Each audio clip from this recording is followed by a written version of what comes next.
bilisa koo sitti aara galfatteetiin bakkuwwanteetti lubbuun bakkan badee na fiddee jireenya koo na taatee tarree namaa na keesseetiin kunoo nama na goote waanan si godhun nabeen ulfaadhu ati kunoo sitti gammaddeetiin lubbuun koote baarteetti eenyu ana kekee gaddeebi'aa jaalatu baana marraa boodee kooda namaa kan baatu hin argamu ana kekee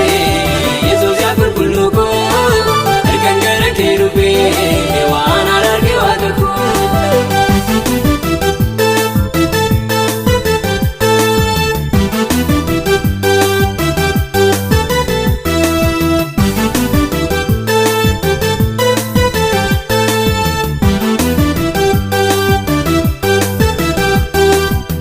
Sin jaalatame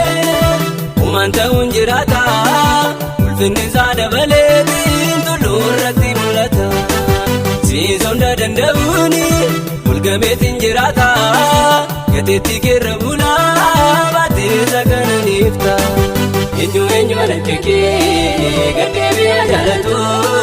baana marraa boodee kooda namaa kan baatu hin argamu ana kekee Yesuus yaa qulqulluu koo harkaan gara kee dhufee waan alaarge waaqa koo.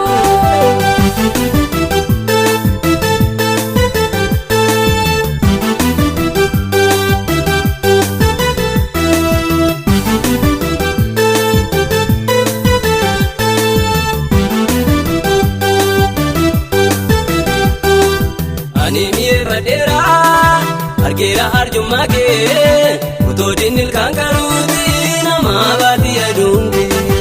eenyuun miidhamee beekaa gara keetti baqatee ulfinaa fi boqonnaa kenniitee baay'een qabde eenyu ana kekee gaddeebi'aa jaalatu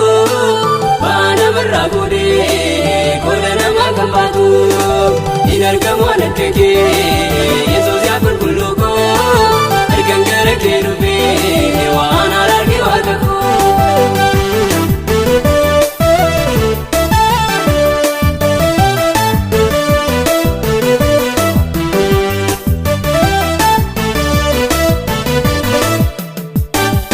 Yesuus yaa boqonnaa koo yaa iddoo dukkannaa koo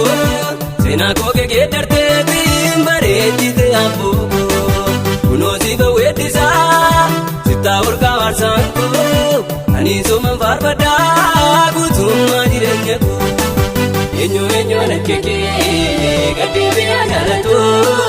baana marraa boodee kooda namaa kan baatu hin argamu ana kekee Yesuus yaa qulqulluu koo harkaan gara kee dhufee waan alaarge waaqa koo.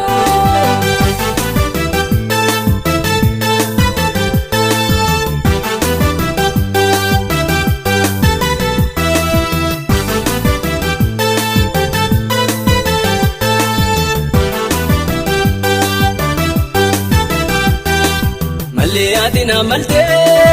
mala beektotaa caalaa akkan siif hojjedhuufi na dhiibda na wallaala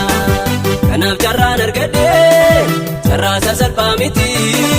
akkan siif deemu miilli koo sitti miidhaguu isaatti eenyu ana kekee gaddeebi'aa jaalatu